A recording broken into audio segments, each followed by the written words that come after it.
Começar então a instrução com o depoimento de Antônio Carlos Raxi Júnior. Bom dia. Bom dia. O seu depoimento está sendo gravado. Tá? Nome completo do senhor? Antônio Carlos Silvano Raxi Júnior. Brasileiro, casado. Isso, delegado de polícia. Idade do senhor? 47 anos. Tá. Em razão da posição de delegado de polícia, dispensado da advertência, compromissado na forma da lei. Delegado Antônio Carlos, esse aqui é o episódio ocorrido, segundo a denúncia, em 17 de abril de 2021, e que envolve aí um homicídio de uma criança chamada Miguel. O senhor, na condição de delegado, tomou conhecimento desse fato? Sim, senhor. Trabalhou nessa investigação? Sim, senhor. Para contextualizar, esse fato chegou ao seu conhecimento de que maneira? Chegou ao conhecimento da autoridade policial para desafiar as investigações? Doutor, na época eu era delegado de polícia titular de Embé, e naquela noite de quinta-feira, eu também estava de sobreaviso pela região aqui da parte de baixo, aqui, de Tramandaí até Tavares, pela IPPA em Tramandaí. Então eu estava em regime de sobreaviso. Então tudo que acontecesse naquela noite, a partir das 24 horas, né, eu era demandado naquela situação. E esse assunto chegou ao seu conhecimento? Em que circunstância? Sim, eu recebi um telefonema da agente Tatiane, né, que estava no plantão da DPPA de Tramandaí. Uma situação assim bem peculiar. Ela falou: delegado, tem aqui um casal, né, duas mulheres, para registrar um desaparecimento de uma criança. Só que está muito estranho porque elas não estão preocupadas, enfim, e disseram que a criança desapareceu há mais de 2 dias. E só vieram agora registrar a ocorrência. E eu disse assim para Yasmin, sou delegado, tal. Cadê o Miguel? Né? Mas antes dessa história, estou cortando um pouquinho, eu já ligo para o comandante do Corpo de Bombeiros, já pedindo que os bombeiros façam buscas, porque eu tenho uma criança no Rio, guarda municipal, enfim, eu começo a envolver todas as forças de segurança para a gente buscar o Miguel, porque eu estou me inteirando da história. Isso está tudo funcionando, tudo ocorrendo ao mesmo tempo. E eu pergunto assim para ela, cadê o Miguel? Se o Miguel está no Rio e tal. Aí eu pergunto assim para ela, tu jogou o Miguel na água vivo ou morto? Para eu saber, por causa das buscas, né? E ela disse: não sou médica para saber. Não tem como saber isso aí.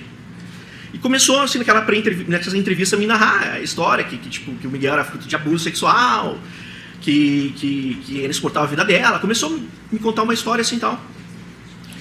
Eu mando chamar um advogado. Se eu vou interrogá-la, eu tenho que chamar um advogado. Então chamo um advogado. Né? Ela tem uma pré-entrevista, tem uma entrevista com um advogado, enfim. Né? Tem entrevista com um advogado. E Dr. Bruno, na época. Ela vai falar, doutora, ela vai falar, mas é o seguinte: se não prender a companheira dela. Ela fala da versão dela, mas não prendendo a Bruna, né? Deixando a Bruna de fora. E ela se dispõe a falar. Né? Se dispõe a falar. Então tá. E eu tô montando história. E todo mundo ali tá, com relação à Bruna, tá levando a Bruna assim como, entre aspas, desculpa o termo, como retardada, assim, como tipo alguém que não tem capacidade. Tá ali, né, se portava assim, diferente. Vamos ao interrogatório então da Yasmin.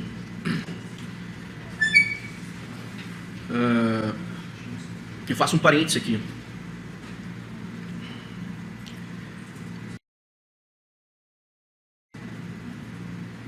Posso dizer que começou a minha carreira quando eu entrei como estagiário no Ministério Público lá em 95. Fui no Ministério Público, tive os cargos, então fui estagiário, fui secretário de diligências, fui assessor jurídico, fui advogado criminalista, advoguei em tribunal do júri, sou delegado desde 2010.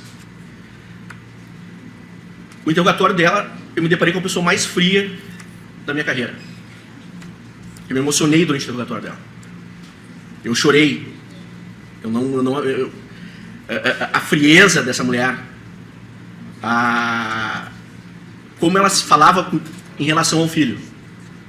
Eu tenho 4 filhos. Como ela, a ausência total de sentimentos. Eu sentado aqui, ela nessa mais ou menos essa distância, doutor, ela preocupada com a temperatura do ar-condicionado, estava frio, estava calor. E eu, com a questão da criança, eu queria saber, porque a criança pode estar viva em algum lugar, a criança pode... Eu tenho chance de salvar essa criança. E no interrogatório a gente tem que deixar a pessoa falar. Se ela vai se manifestar, fala o que ela bem entende. Ela começa a me narrar.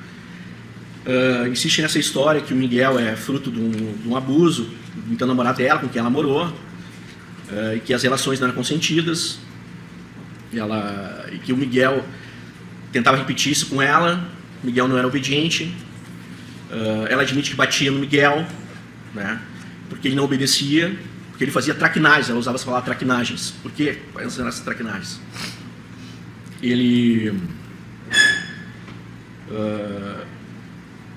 Um dos fatos mais graves para ela dizia que o Miguel era intolerante à lactose.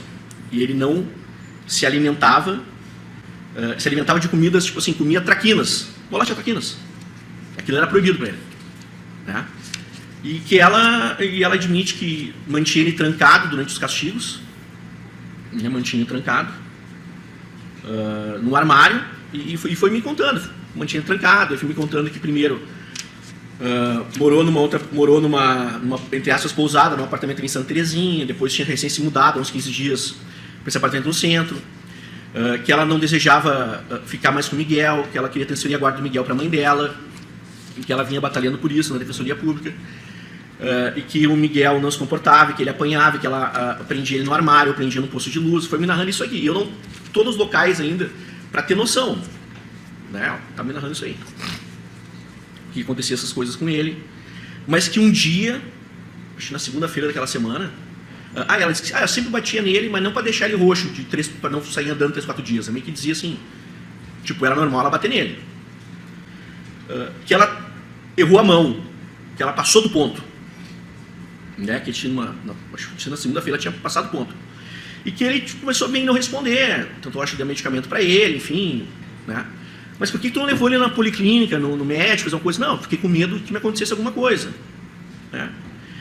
Então, sempre quando se falou, assim, se divulgou que ela confessou, eu tenho essa confissão entre aspas, porque ela nunca assim, eu matei meu filho. Não, eu batia nele, porque ele era meu filho, ele não se comportava, ele não comia,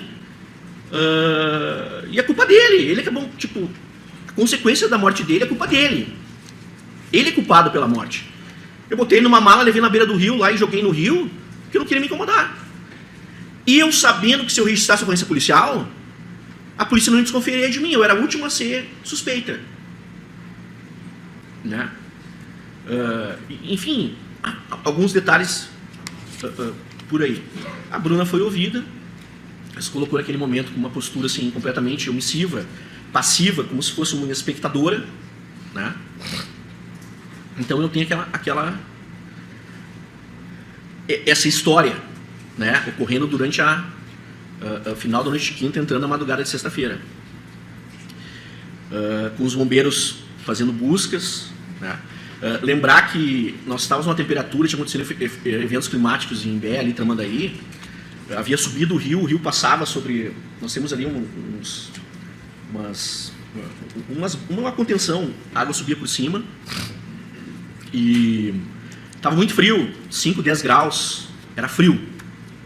Né? Ela falou que tinha posto uma roupa tal, né? Porque não tinha registrado a ocorrência, daí ela, né? Enfim, aquilo ali. Que me deixou mal. Realmente assim foi... Porque eu queria enxergar nela, queria um arrependimento, alguma coisa. E a história se tornou pior com a investigação, mas eu queria ver nela, tipo assim, cara, me ajuda a achar teu filho, onde é que é teu filho? Vamos encontrar. Mas nada. Então, fomos fazendo a lavratura do auto de prisão em flagrante. De manhã chega a mãe dela na delegacia de polícia, ouvida. A mãe dela não sabia, né? Porque depois, um parênteses, a gente começou a montar a história. O que aconteceu? Ela com o Miguel morto, o que ela tem que fazer? Ela pensa o que fazer e vai... Uma das providências dela é registrar a polícia policial. Ela liga para a Brigada Militar, 190. Bate em Imbé. E ela pergunta para o policial informações sobre como é que fazer o desaparecimento e tal. Ele disse, tem que fazer na NPPA. E ela já demonstra assim, tipo, eles falam com ela, sente que ela não está preocupada, ela está assim, normal. E ele poderia ter oferecido, né, a brigada faria isso, poderia buscá-la em casa para levar na delegacia e tal, e ela dispensa, não, tô tranquila, tipo, não, tô tomando remédio, tô medicada, enfim. Aquilo chama a atenção do brigadiano. Chama a atenção do brigadiano. Tanto que ele faz contatos e acaba chegando, conversando com a mãe da Yasmin, levando o conhecimento dela que o neto está desaparecido. Daí, por isso que ela acaba fazendo contatos com a Yasmin. Tem uma ligação ali entre elas, uma chamada, parece de 40 e poucos minutos, nesse ínterim. Yasmin mente que ela, quando chega lá na NPPA, ela fala, não, se eu vi na internet, tem que esperar mais de 48 horas para registrar a ocorrência policial. Mentira. E aqui eu vou dizer, doutor, tudo que ela nos falou, tudo que ela nos mentiu, porque eu fui atrás de cada ponto para mostrar que ela é mentirosa e que ela matou o filho dela. Mentira. Eu tive acesso, nós tivemos acesso depois às consultas no Google, por exemplo, dela. E ela em nenhum momento pesquisou que tinha que esperar mais 48 horas para curar o filho dela. Porque ela matou o filho dela. Então isso é mentira. O que ela pesquisou, sim, antes de fazer o trajeto do Miguel, com o Miguel na mala até o rio, e depois também, e na manhã do dia seguinte, se impressões digitais apareciam no mar, na água salgada, porque o rio Tramandaí deságua no mar.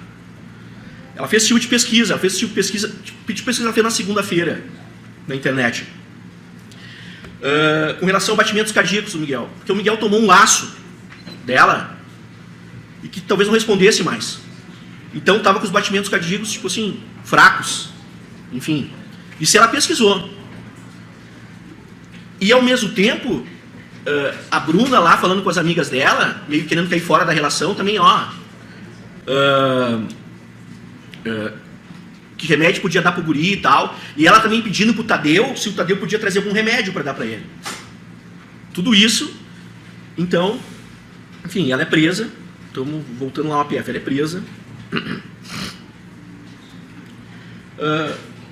A Bruna é ouvida. Eu, na minha despacho do APF, eu represento pela conversão da prisão em flagrante em prisão preventiva. Represento para acessar o conteúdo armazenado nos telefones celulares do casal, 2 telefones celulares apreendidos. O juiz homologa o APF, converte a prisão em flagrante preventiva, o juiz substituto, o juiz plantonista. Não analisa naquele momento a minha representação para analisar o conteúdo dos telefones. Mas logo a seguir ele faz contato com o plantonista do fora e ele é analisado. Então nós estamos caminhando de sexta para sábado, a gente está nesse ínterim. O que a Polícia Civil está fazendo? Vamos atrás de imagens de segurança, porque no fim a gente colocou a Bruna na viatura, se dispôs, enfim. Nós fizemos esse trajeto. Então nós conseguimos coletar imagens do CFTV, circuitos fechados de televisão, esses circuitos de segurança. Essas câmeras de segurança que as pessoas têm em casa, ou que os empresários têm em seus estabelecimentos comerciais. Então nós tínhamos o trajeto, né? E eles já tinham também, a Yasmin tinha, a Yasmin e a Bruna tinham demonstrado esse trajeto já para a Brigada Militar. Tanto que elas falam onde deixaram a mala. E essa mala é apreendida pela Brigada Militar naquela noite. A mala que teria sido utilizada, que foi utilizada, para transportar o Miguel. Então, o que eu tenho que ter? Continuar procurando o Miguel. O Corpo de Bombeiros está... Corpo de Bombeiros... Porque isso já está uma comoção. Corpo de Bombeiros, a Brigada Militar por parte da Patrulha Ambiental, Guarda Municipal, está todo mundo envolvido nisso, né? Nós, final de semana todo, né, pegando as imagens das câmeras de segurança, depois elas estão nos autos, há relatórios nesse sentido que nós refazemos todo o trajeto delas, demonstrando que elas saem, o casal sai desse apartamento aqui no centro em Tramandaí, atravessa a Avenida Paraguaçu, pega essas ruas de dentro ali e vai até a beira lá do rio Tramandaí. Todas as imagens mostram isso. A Yasmin sempre carregando a mala, mudando de braço, né? Depois eu entro no aspecto da mala. Então nós temos as imagens todas capturadas, relatórios sobre tudo isso e todo esse material que foi colhido. Aí nós estamos na... a Bruna, eu tenho que avaliar essa questão se a Bruna é ou não louca. Se a Bruna é ou não certa. Né?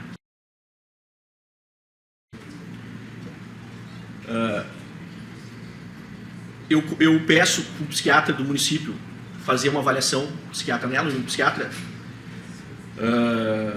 diretor de ala psiquiatra, um cara experiente, um cara que trabalha em várias prefeituras da região, Tramandaí, Imbé, Cidreira, Santana Patrulhos, psiquiatra experiente. E ele diz que tal diagnosticou nela um autismo leve. Né? E eu estou nesse meio tempo, acho que isso é sábado. O juiz autoriza, né, o juiz autorizou eu olhar o conteúdo dos telefones. Tia, eu pego o celular da Yasmin, assim, da Bruna. Tia, não dá 5 minutos. Uma coisa assim, tava na galeria. Porque tu pega um celular, tu vai na galeria. Cara, eu me deparo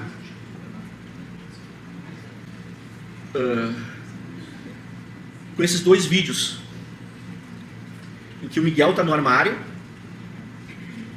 O Miguel tá no armário.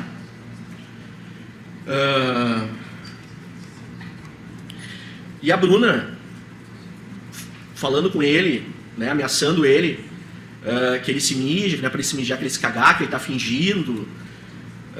Então parece 2 vídeos que ele... Cara, ele não tem força para falar. E vendo aquilo ali já me faz a conclusão. Cara, ela está envolvida. Ela está envolvida. Ali me demonstra uma tortura física e psicológica. E ela está envolvida. Daí a avaliação pelo psiquiatra. Eu mostro os vídeos para o psiquiatra. O psiquiatra diz assim, não, ela está com capacidade, ela não está nessa interação dela, sabe? E o autismo leve, se é que ela tem, não é incapacitante. Alguns de nós pode ter algum autismo aqui. Com certeza, sim. Então começa com ali sim em relação à Bruna. A Bruna participou, a Bruna faz parte disso. E no meu pedido de prisão temporária em relação à Bruna, eu pego os prints ali que eu encontro também, e isso sim nas últimas conversas. Eu não tenho trabalho algum de ficar, passei a madrugada, 10 horas analisando o telefone, não. Que ela troca mensagens com a Yasmin, são as mais frequentes, para comprar uma corrente, para acorrentar o Miguel. Então aquilo ali já vem à tona uma situação tipo... Cara, não mataram só essa criança, a criança era presa num fosso, era acorrentada, mantida nesse armário. A história, e eu peço a prisão da Bruna. O juiz decreta. A Bruna é presa, eu prendo a Bruna na Policlínica de Imbé. Né? Porque ela tentou se matar tomando shampoo. Porque ela faz esse teatro. Aqui ela vai fazer um teatro, porque ela é mentirosa, uma sem vergonha. Não tem nenhum respeito em relação a ela. Nenhum. Ela é um monstro. Não, você não pode. Ela não é uma pessoa. Por favor, delegado. Então respeito. vamos ter a consideração igual pela acusada. Ela vai ter o julgamento de acordo com a prova dos autos.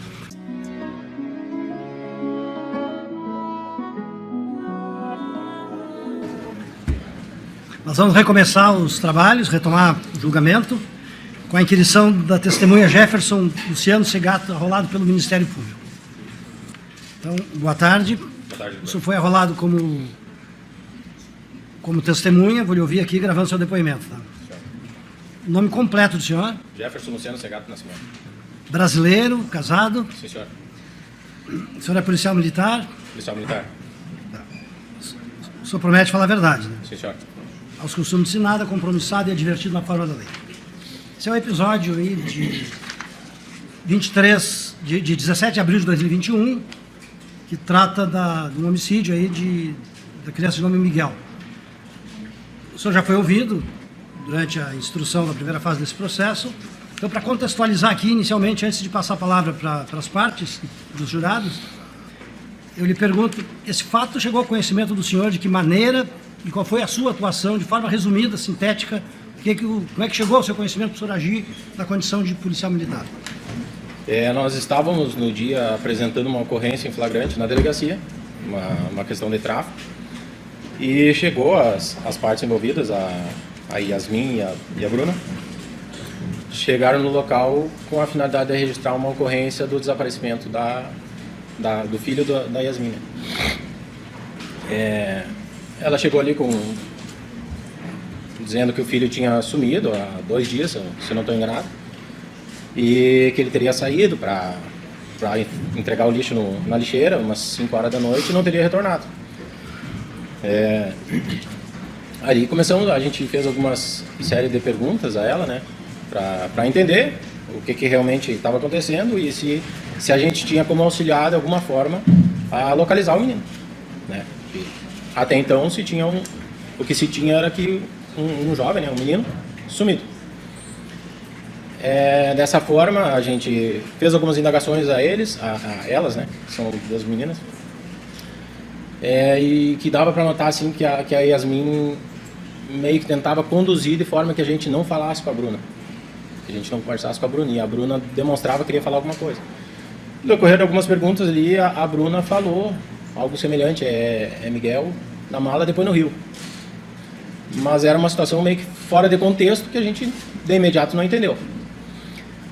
Com a finalidade de tentar auxiliar a mãe, né, que apesar de ter uma oratória ali meio confusa, a gente perguntou se ela queria que a gente acompanhasse ela até o local para tentar descobrir onde é que o menino estava. Tentar ver alguma câmera, apesar de ser de noite, para ver se tinha alguma câmera, conversar com alguns vizinhos, para poder tentar desvendar essa situação, para verificar onde é que o menino estava. Ela concordou, tanto ela quanto a Bruna, foram na nossa viatura, de livre e espontânea vontade. Chegamos no local, quando a gente desembarca da viatura, com a finalidade de acessar o espaço comum da pousada, onde existiam outros moradores, a Yasmin tentou se evadir do local, tendo sido contida por nós, até se agarrou no colete do soldado Ben-Hur, arrancou algumas peças do colete dele, se demonstrou muito nervosa, forte, uma mulher extremamente forte, e a gente fez o uso necessário da força para contê-la. Então somente ela, a Bruna... Eu vou falar mais próximo do microfone, por favor, para poder captar bem o áudio. Tá bom? Pode prosseguir, por favor. Ela foi contida, né? E ali contida, daí sim a gente notou que realmente alguma coisa de errado estava acontecendo. Juntando aquela oratória dela meia confusa, que ela chegou na delegacia, com a fala da Bruna, a gente entendeu que alguma coisa de errado estava acontecendo. Ainda não sabíamos o que se tratava, se o menino estava vivo, se o menino estava morto. Nossa intenção era salvar a vida dele, do Miguel. Nesse ponto, ela foi contida e tal, e aí a gente indagou, realmente, o que está acontecendo? Vai dizer o que está acontecendo, o que está acontecendo aqui? Daí ela admitiu que tinha, para nós, né, deixa bem claro que foi para nós ali, eu não sei o que ela falou no depoimento dela na delegacia, ela admitiu que realmente tinha feito um processo degradante, digamos assim, daquela criança, não alimentando, deixando o menino dentro de um posto de luz, dentro de um banheiro, um banheiro tem um postinho de luz ali, trancado, com uma cobertinha, trancava o menino dentro do guarda-roupa, acorrentava o guarda-roupa, inclusive ela falou para mim que ela às vezes batia nele se ele defecasse lá dentro daquele guarda-roupa. Desse momento, ela admitiu, né, a prática e posterior nos conduziu pelo caminho que ela fez até onde ela disse que largou o menino. Nos contou como que ela colocou o menino numa mala, que a gente indagou. Um menino de 7 anos, acho que era na época, ele não caberia numa mala, teoricamente, né, bem encorpado. E ela disse, não, cabe sim, doutor. Cabe sim, seu polícia. Ele tá magrinho, dobrei, botei, de forma que na hora que eu abrisse a mala, ele caísse dentro do rio. E assim como ela pensou, ela nos disse que foi como ela pensou, aconteceu. A Yasmin foi conosco, o policial civil Eros compareceu no local, né, nessa pousada, inclusive viu ela admitindo a prática do crime. E a Yasmin foi conosco na nossa viatura, nos indicou o caminho percorrido por ela, indicou o caminho onde ela teria largado o menino, onde ela mesma disse que abriu a mala e ele deslizou exatamente como ela havia planejado. E posterior, nos levou até onde estava a mala, onde ela disse que teria dispensado a mala. Né? Dispensado a mala em uma lixeira. E fomos pelo caminho que ela mesma indicou e a mala realmente foi localizada. A Bruna já não foi conosco, foi com o policial Eros, mas pelo que eu sei fez o mesmo percurso e indicou o mesmo ponto. Então acredito que de fato seja o que ela indicou. E retornaram com ela para a delegacia para fazer o registro daí. Dali a gente foi para a delegacia, posto de saúde e delegacia, para fazer o registro da ocorrência. Eu vou passar a palavra para o promotor e depois para os defensores. Sim, senhor. A palavra ao Ministério Público, doutor André. Do contexto, né, probatório. Quando o senhor, então, se depara nesse primeiro momento, assim, como é que elas aparentavam, como é que era o comportamento delas diante daquilo que elas estavam alegando que estaria ocorrendo? O que o senhor pôde perceber disso? Principalmente a Yasmin, né? A Yasmin, ela chega no local muito firme, muito determinada no que ela estava querendo fazer. Muito incisiva na oratória que ela estava apresentando. Né? Eu, de certa forma, eu sou obrigado a dizer que eu estranhei, lógico que eu estranhei, mas eu não tinha nada a levar ela como suspeita. Eu não tinha como considerar ela uma suspeita, porque até então ela estava trazendo o fato de que o filho sumiu. Apesar de eu estranhar o depoimento dela. Ela muito tranquila, conversava muito bem, gesticulava muito bem, não demonstrava nervosismo por um filho ter sumido. Né? E deixo registrado aqui que naquela época, naquele dia, os 2 dias anteriores havia sido os 2 dias mais frios do ano. E notei também que ela evitava que porque eu quis puxar assunto com a Bruna.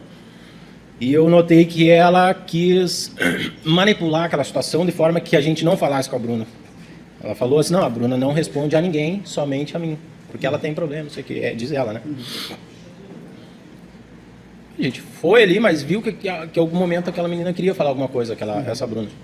Então, o que eu pude notar naquele momento foi isso aí, a tranquilidade dela em narrar o sumiço de um filho. Foi mais ou menos isso. E claro, dentro então desse cenário, né, e pela experiência que o senhor tem nesses tipos de abordagens, assim, o que poderia, né, o que aquilo representaria para vocês? Eu digo até em questões criminais, né, o que aquilo poderia representar para vocês como linhas possíveis, né, do que poderia ter ocorrido ou não com esse menino. Naquele momento, eu digo justamente para o ato posterior do que vocês agiram, né?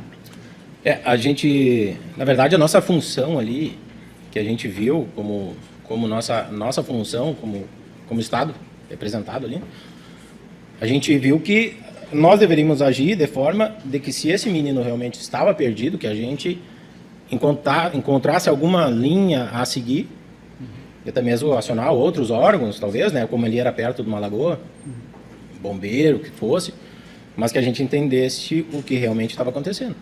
Porque até então a gente tinha a oratória dela. Ela dizendo que o filho tinha saído para largar um lixo e não voltou. Só que ao mesmo tempo ela não havia comunicado ninguém, porque a gente sempre foi muito ativo em tudo que é tipo de ocorrência que na nossa região a gente sempre acabava sabendo. E ela não comunicou nem a nós, nem Polícia Civil, nem Guarda Municipal, durante 2 dias. Alegando que viu no Google que poderia registrar somente 48 horas depois. Então, eu não sei se eu estou respondendo bem a sua pergunta, se é isso mesmo que o senhor quer saber, mas a gente viu naquele momento que a gente tinha que encontrar alguma linha para entender o que levou ou para onde, o que havia acontecido com o menino Gabriel. Eu pergunto... Gabriel não, Miguel, né? Miguel. E eu pergunto isso, né, justamente porque, como vocês são da Brigada Militar, né, e trabalham com flagrantes, né, e principalmente nessa questão do combate à criminalidade, o que até regras de conduta e de procedimentos diante, né, de uma situação de flagrância que vocês estão habituados a agirem, naquele momento, né, vocês agiram e tinham algum indicativo de seguir o padrão procedimental de uma ocorrência de flagrante, ou como o senhor já, né, mais ou menos, mas encaminhando nessa linha, tinha, na verdade, um outro escopo, inclusive até mais de investigação para buscar e tentar localizar, se possível, né, ainda aquele menino.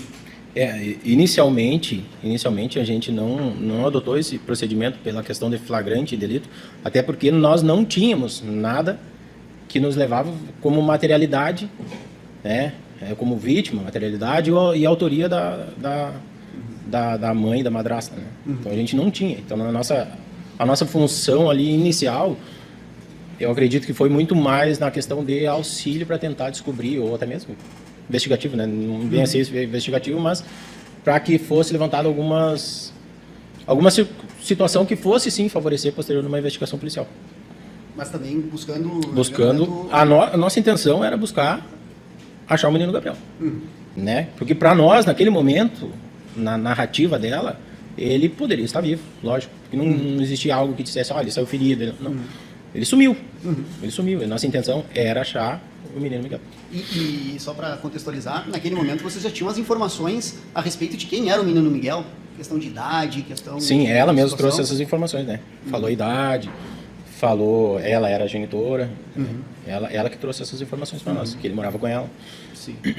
Tá. E então, a partir dali, né, vocês já com esse intuito, então, de tentar preservar a vida ou localizar ele com vida ainda, se dirigem, por óbvio, até o local onde eles residiam. Até o local, indicado por ela mesmo, né? Até esse momento, chegar até essa pousada, né, a gente está falando ali na rua Sapucaí, né, Sapucaí, ela foi de livre e espontânea vontade com vocês. Aquilo. Entrou até no meu depoimento, eu acredito que eu falei no... Desculpa. No depoimento no dia da audiência, eu até comentei, eu acredito.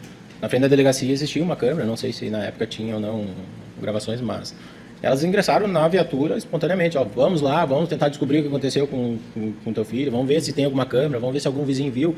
Porque numa situação corriqueira, né, que talvez seria nosso serviço, que o senhor estava se referindo antes, uma situação corriqueira, a gente estaria ali para auxiliar alguém da sociedade que estaria com problema.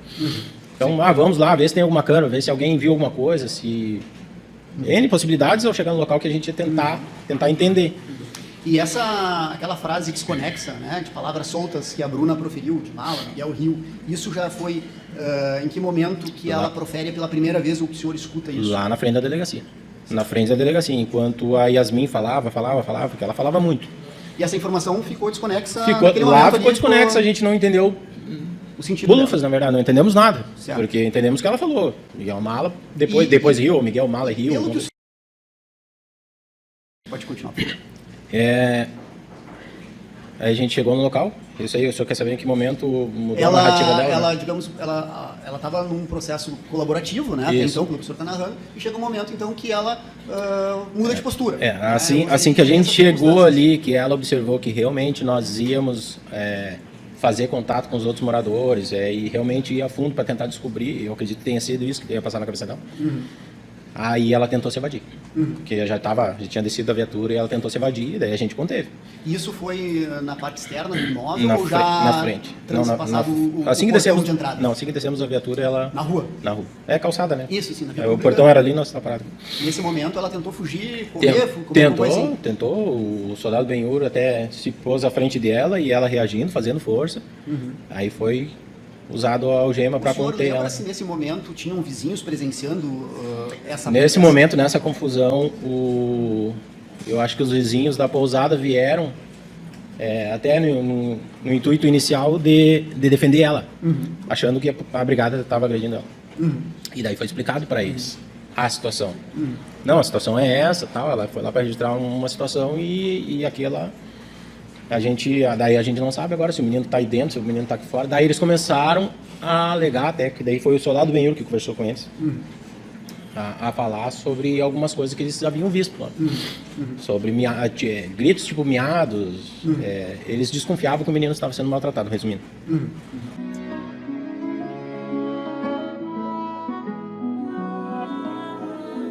Boa tarde para o senhor. Boa tarde, doutor. O senhor foi arrolado como testemunha e vou lhe ouvir aqui gravando seu depoimento. Você procure falar bem próximo do microfone para ficar bem audível aí sua fala.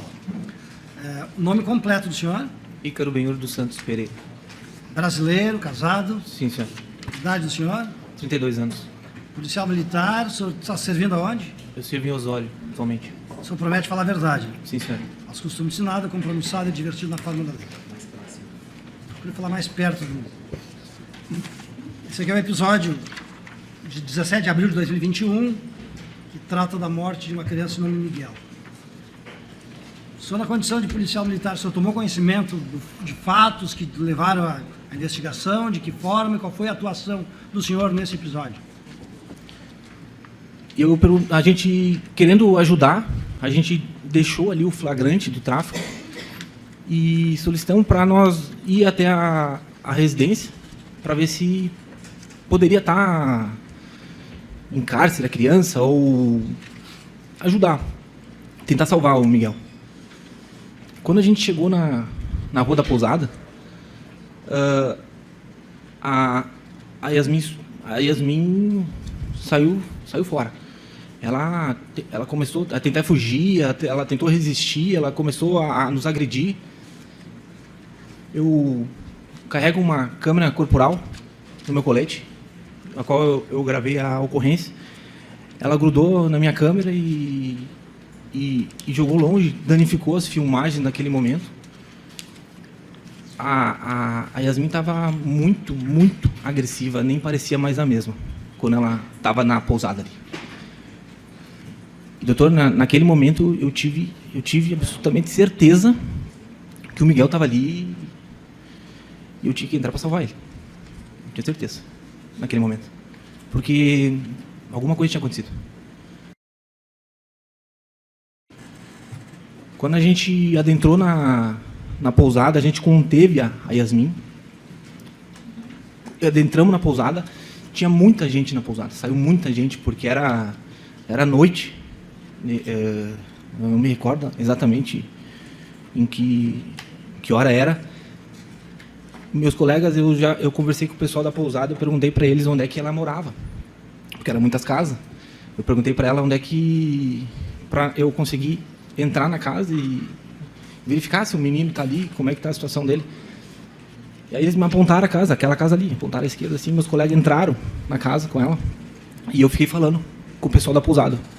Na hora ali, talvez o pessoal não entendendo muito a situação, 3 policiais militares ali, uma mulher ofertando uma resistência, não sabe o que é, eu expliquei para eles que elas podiam ser suspeitas aí de um cárcere, de alguma coisa da criança ali, ter um homicídio, alguma coisa. E aí eles se acalmaram e começaram a relatar para mim que, eles comentaram assim, não, realmente, a gente ouve gritos mesmo, ouve certas coisas diferentes, não, tá aqui, o senhor pode trabalhar, a dona da pousada, o senhor pode entrar, tá tudo tranquilo. Eu me lembro que eu procurei até na pousada, eu olhei nos cantos, cavei, fiz de tudo ali para ver se podia estar ali alguma situação.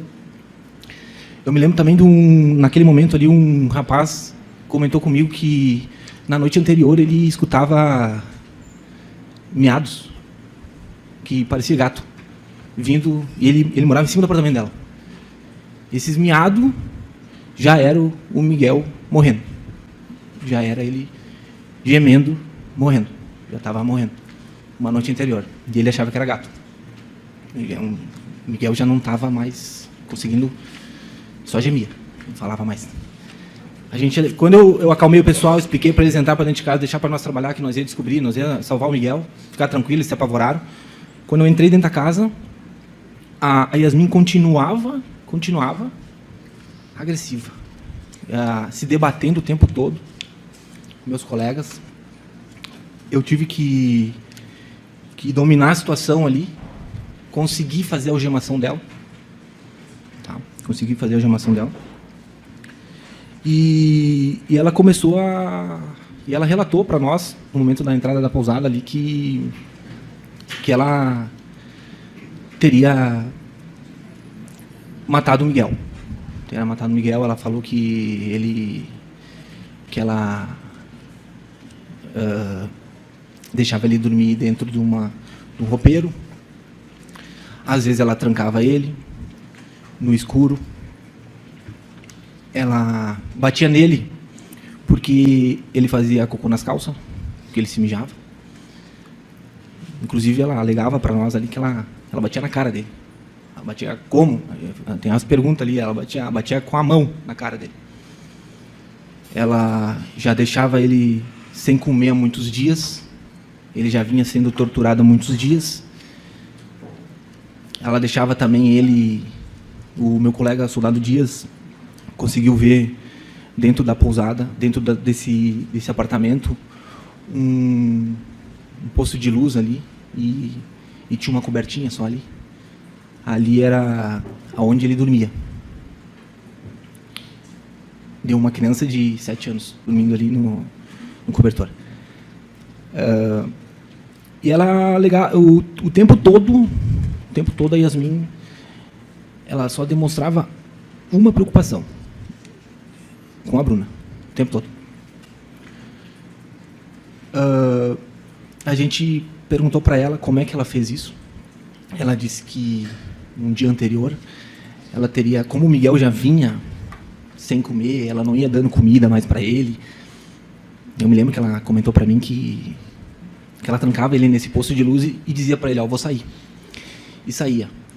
Ficava horas fora e voltava. E ele ali trancado. Então ele já não comia mais, ele fazia cocô nas calças, fazia xixi nas calças. E ainda apanhava quando a palavra dela, né? Ela me contando. Eu perguntei como é que foi essa parte da morte dele. Ela falou que um dia anterior ela teria ministrado remédios psiquiátricos com ele, fluoxetina, se eu não me engano, com mais algum, e dado junto com caldo de feijão para ele. No relato dela, para mim, ela disse que ele já estava deitadinho e ela deu esse caldinho de feijão na boca dele. E ele tomou com um remédio psiquiátrico. Hein? E ela esperou algumas horas, foi de novo lá ver ele. Três coisas que me chamaram a atenção foi que ela disse que ele já estava gelado nesse momento, que ela botou a mão nele, ele já estava gelado, que a mandíbula dele já estava cerrada, ou seja, no vídeo ali que ela conta para nós, ela ainda demonstra que ele estava cerrado a mandíbula, que ele não tinha mais respiração. Então, naquele momento, ela teve a certeza que ele tinha morrido. Perguntei para ela o que ela fez com ele. Ela disse que colocou ele dentro de uma mala e que caminhou do Imbé, da residência, até o Rio Tramandaí. Ali, ela abriu a mala e deixou ele cair no rio. Eu me recordo que eu perguntei para ela, a gente perguntou se ela tinha afundado ou não. Ela disse que quando ela largou o Miguel no rio, a palavra dela foi uma onda, passou por cima do Miguel e levou ele. E todo esse momento tranquilo, falando comigo educado, nesse momento aí, falando uma tranquilidade absurda. A gente perguntou para ela onde estava a mala, que ela demonstrou saber onde o lugar, fez todo o trajeto com nós, a gente fez todo o trajeto minuciosamente, localizamos a mala na frente de uma residência. Se o senhor olhar, deve estar nos autos, saiu na mídia, a foto de quem localizou a mala sou eu, que estou do lado da mala. A mala, não sei se está aqui, mas não é tão grande assim para caber uma criança de 7 anos. E naquele momento eu perguntei para ela assim, Yasmin,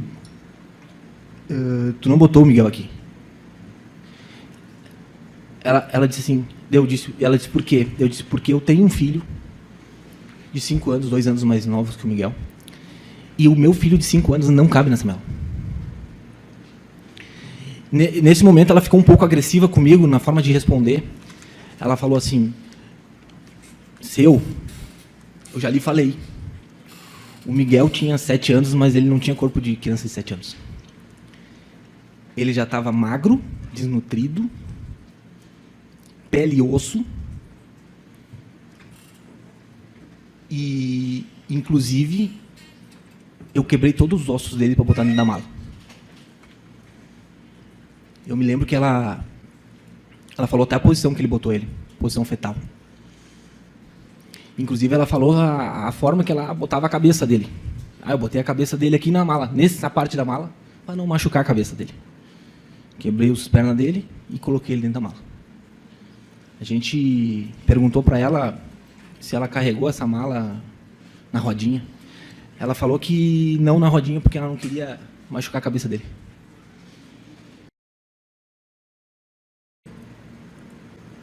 Eu acreditava que o Miguel pudesse estar vivo, sabe? E por mais que... Só desculpa, só para a gente contextualizar. Ainda naquele momento, o relato delas era de desaparecimento. Sim. Mantinham essa versão ainda. Sim, mantinha a mesma versão. A Yasmin só mudou a versão quando a gente desembarcou da viatura para a pousada. Ali ela mudou da água para o vinho. Uhum. Ali ela não era mais a pessoa. Uhum. Ali eu tinha certeza que ele estava ali dentro, que vamos entrar, vamos salvar o Miguel, vai dar tempo, vai dar certo. Depois que ela falou que foi na noite anterior, que isso tivesse acontecido um dia antes, eu tinha salvo o Miguel. Exatamente o mesmo procedimento que eu fiz se eu tivesse feito um dia antes, eu teria salvo o Miguel. Se o Miguel poderia ser... Ele poderia ser aquelas crianças lá, daquelas imagenzinhas que aparecem desaparecidos, sabe? Mais um desaparecido. Só que naquela noite, a equipe da Força Tática Tramondaí estava lá. Uhum. E eu não aceitei. Uhum. Dessa vez, não. Uhum. Dessa vez, nós vamos encontrar o Miguel. Uhum. Não chegamos a tempo. Questão do destino, nós já tinha jogado no Rio. E ainda na delegacia, né? Enfim, todo o contexto, mas ali já na parte, assim, um relato, e o senhor já referiu que para uma mãe, isso já gerou uma suspeita em vocês, uma mãe com um filho de 7 anos, ter somente uma imagem no celular, o que não é algo natural. De um ano atrás, inclusive. E nesse momento, eu digo assim, tinha algum indicativo, e até fazendo uma retrospectiva, né, de que ela estaria dopada, que ela estaria sob efeitos de remédio, ela, digamos que esse comportamento teria sido em decorrência de algum sedativo.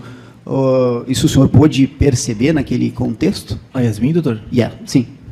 Nunca. Ela. A Yasmin nunca. A Yasmin muito inteligente, articulosa. Talvez se fosse outra pessoa, ela teria enrolado ali na hora. Uhum. Teria passado, por isso que eu digo, era mais uma imagem de uma criança desaparecida. Uhum. Ela estaria livre com a Bruna, andando aí pelo nosso litoral. Uhum. Daquela vez, ela não conseguiu enrolar nós, com a lábia. Ela não tinha nenhum efeito de remédio, nem droga, nem nada. Ela estava sã.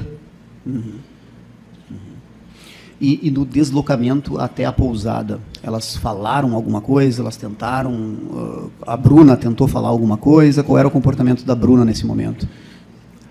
A Yasmin não deixava a Bruna falar muito, né? Isso eu percebia. Quando eu falava com a Yasmin olhava muito para a Bruna, mas a Bruna sempre, em alguns momentos ali, ela relatava alguma coisa que nos chamava a atenção, principalmente essa parte do Miguel Malario, porque a gente começa a linkar muito e é assim, a atividade policial, nem tudo é de mão beijada, na verdade nada é, né? E a mesma coisa no processo, você tem que estudar, tem que pegar os detalhes, né? O senhor vai pegar os detalhes do depoimento, o advogado de defesa vai pegar, e na atividade policial é assim, então a gente vai linkando numa coisa para chegar no fim, no final, e a experiência conta também. Então esses detalhes que a gente foi pegando aos poucos foi trazendo uma conclusão de que teria acontecido o que aconteceu. Né? Então a Bruna falava muito esses detalhes de Miguel Malario, Miguel na mala, depois Rio, né? E a Bruna e a Yasmin tentava encerrar o assunto, tentava falar de outra forma. Hoje o senhor consegue compreender, né, já tendo conhecimento do todo do processo e das provas, enfim, né, daquilo que o senhor participou, o porquê que ela falava isso, assim, embora num primeiro momento não fazia sentido, mas o senhor consegue compreender, consegue entender ali o porquê que ela começou a manifestar de uma maneira desconexa essas palavras? Deixa eu só fazer uma complementação. A gente quer saber por que ela virou a chave. Por que de alguém que está indo comunicar um desaparecimento, de repente ela passa uma ideia de que quer colaborar? Eu acho que não tem como suportar isso aí, né? A pessoa é humana, torturou uma criança, matou e vai ficar por assim. Eu acredito que elas queriam falar. Tanto é que a Yasmin lá na delegacia, ela mesma falou no depoimento, eu não quero mais. Não quero falar.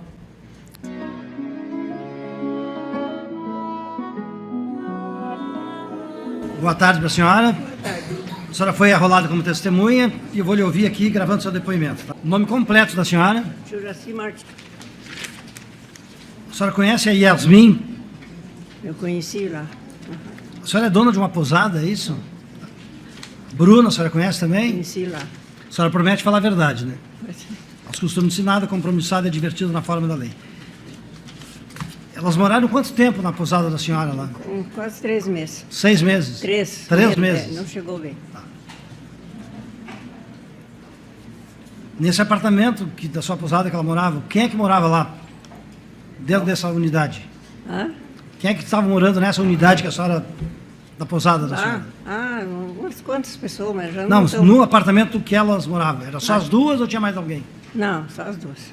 A senhora tinha visto alguma criança lá morando com elas ou não? O menino eu vi. Eu vi o menino dela.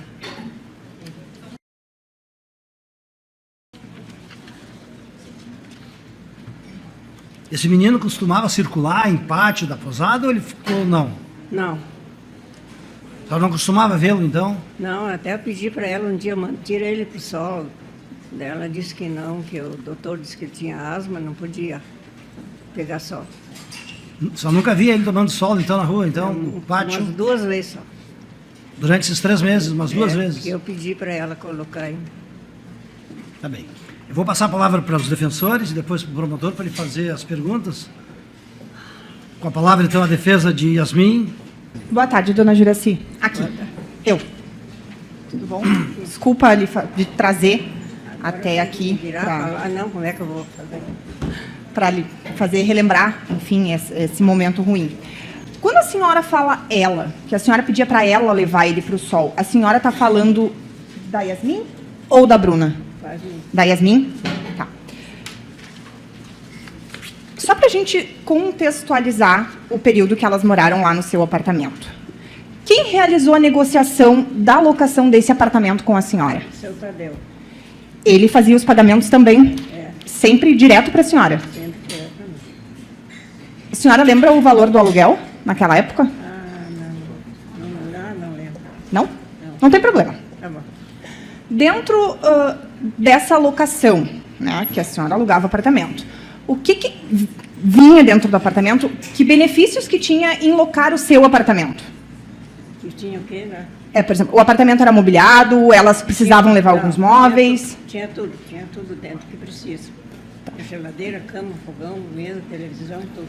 Dentro desse valor aí, vinha incluso, por exemplo, o valor de água, luz, internet, ou isso era pago separado? Não, era tudo, pagava um valor só, por tudo. E a senhora disponibilizava internet lá na época? Tinha. Tinha? Tinha. Tá. Quem costumava frequentar o apartamento das meninas? Eu nunca vi ninguém. Elas não recebiam visitas? Não. O Tadeu subia? Não, Nunca? não. Só uma vez que elas quebraram, não sei o que, no banheiro, que ela pediram para ele ir lá arrumar. A única vez. Ela tinha orientação da senhora? Dona Juraci, você tem que falar um pouquinho mais alto, por favor, para as pessoas lhe ouvirem, tá? Só fala um pouquinho mais perto do apartamento, que os jurados não estão me ouvindo. Dá pra O microfone, desculpa. Os jurados não estão me ouvindo. Dentro dessa questão ali da locação do apartamento, tinha alguma orientação da senhora para que elas não recebessem visita ou que ele não subisse no apartamento? Não. Não? Nunca me perguntaram nada, não falaram nada. Nunca me pediram nada. A senhora mencionou agora essa questão de ele subiu para arrumar alguma coisa que foi quebrada dentro do apartamento. Dentro do banheiro, Do banheiro, isso. Quando alguma coisa era danificada do apartamento, teoricamente, a pessoa que locava tinha que realizar o concerto, ou ela avisava a senhora e a senhora realizava o concerto? Não, ela avisou ele. Tá.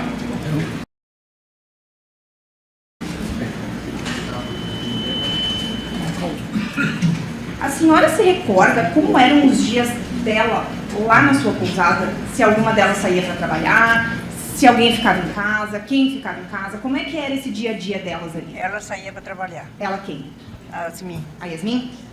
Só ela saía para trabalhar? só ela. A senhora via ela saindo para trabalhar? Via.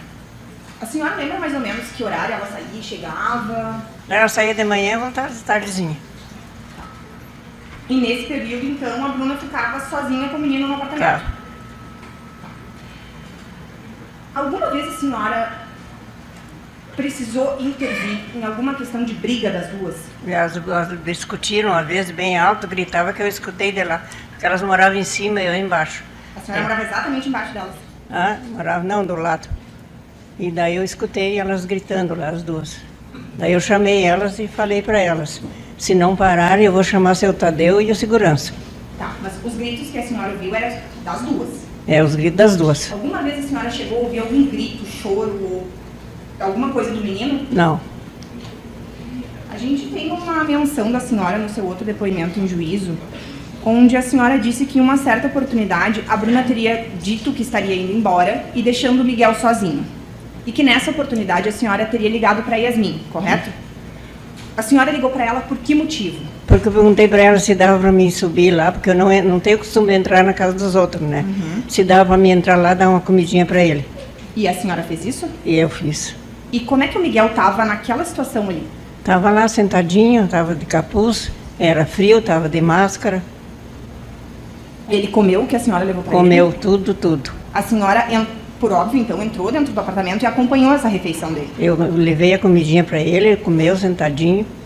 Daí eu disse para ele, quando tu quiser, se a tua mãe não aparecer, se quiser uma comidinha, mais alguma coisa, tu grita daí que eu escuto.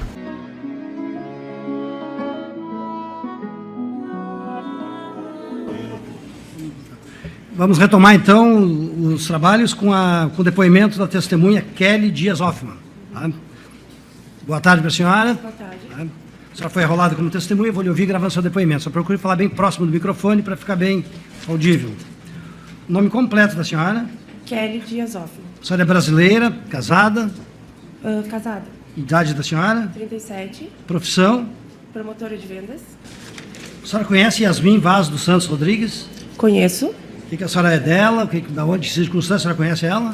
Eu conheço ela porque ela me ligou. Um dia eu coloquei, acho que no Face, para alugar apartamento. E ela me ligou para ver se eu tinha apartamento disponível. A senhora tem uma posada? Eu represento uma pousada. A senhora conhece a Bruna Natiele Porto da Rosa? Conheço. De que circunstância? Quando a Yasmin entrou em contato comigo, ela me disse que o apartamento seria para ela e para uma amiga dela. Teve uma oportunidade no seu depoimento que a senhora disse que viu na sexta-feira, antes dos acontecimentos, a Yasmin chegando em casa num carro prata. A senhora lembra disso? A senhora lembra o que a senhora viu acontecendo dentro do carro? Eu achei estranho, porque se ninguém é criança, todo mundo via que era um casal. E ela... Dentro do carro era um casal. Isso, dentro do carro. Tinha um homem... A senhora pode descrever ele para nós, por favor?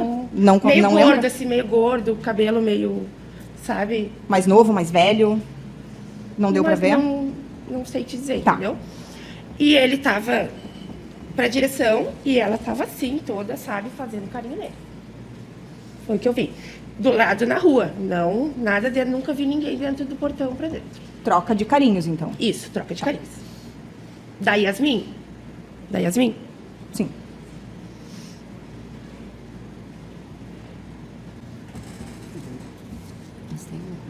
Foste tu que, na outra oportunidade, trouxeste a questão de que antes delas chegarem com a polícia, veio outra guarnição no apartamento. Correto? Eles conversaram contigo? Sim, eles foram até a minha porta e perguntaram por elas.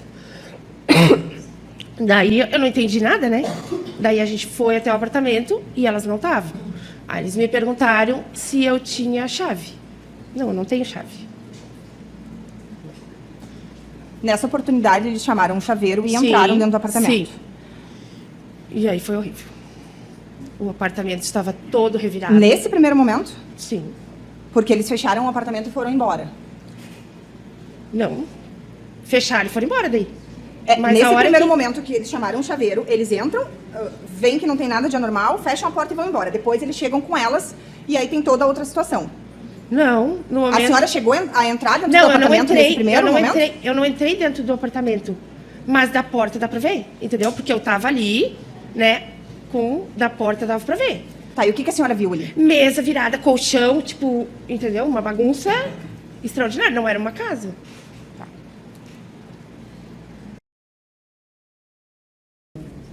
A senhora referiu ali, então, só voltando para já estou para finalizar, só para frisar bem esse ponto também, né? Se falou aqui bastante, a senhora confirmou isso. Foram 2 momentos que a equipe da Brigada Militar comparece lá na pousada. No primeiro momento é o que eles pedem, chaveiro. Sim. É isso? O segundo é que elas voltam junto com eles. Correto? Sim. Certo. Então, só para frisar, para não ter confusão com relação a esses 2 episódios, o primeiro episódio do chaveiro, a senhora, o chaveiro abre a porta, Sim. a senhora tem essa visualização de como que se encontrava aquele apartamento? Sim. Porque como a senhora nos relatou o episódio da internet, que viu a Cesta Bonita, né? Sim. 3 dias antes Sim. do homicídio do Miguel. Sim. Então, o dia que já mataram o Miguel, Sim. como é que a senhora viu a imagem desse apartamento comparando com esse dia bonito que elas estavam lá? Não dava pra acreditar o que tu estava vendo ali, entendeu? Porque sabe quando tu não espera? Não era um apartamento, era tudo virado. Tudo virado. A senhora pode, só para relatar para os jurados, deixar isso bem claro, assim, qual a diferença que a senhora viu do dia do apartamento que a senhora viu com essa cesta bonita, né, que elas estavam comemorando, e depois, 3 dias depois, no dia do homicídio? O que estava de diferente de uma cena para outra? Parecia um furacão passou por ali. Entendeu? Era a mesa virada, era colchão, era pedaço de madeira, era roupa, era louça, não era o mesmo apartamento? Eu não... Sabe assim, quando tu fica... E claro que a pergunta, desculpa, né, mas Não. é até retórica, mas eu tenho que fazer. Algum policial militar entrou nessa residência antes do chaveiro? Não. Como é que entra? Os jurados querem alguma pergunta para a testemunha? Tá. Muito obrigado, está pronto o seu depoimento. Tá? Só está liberada.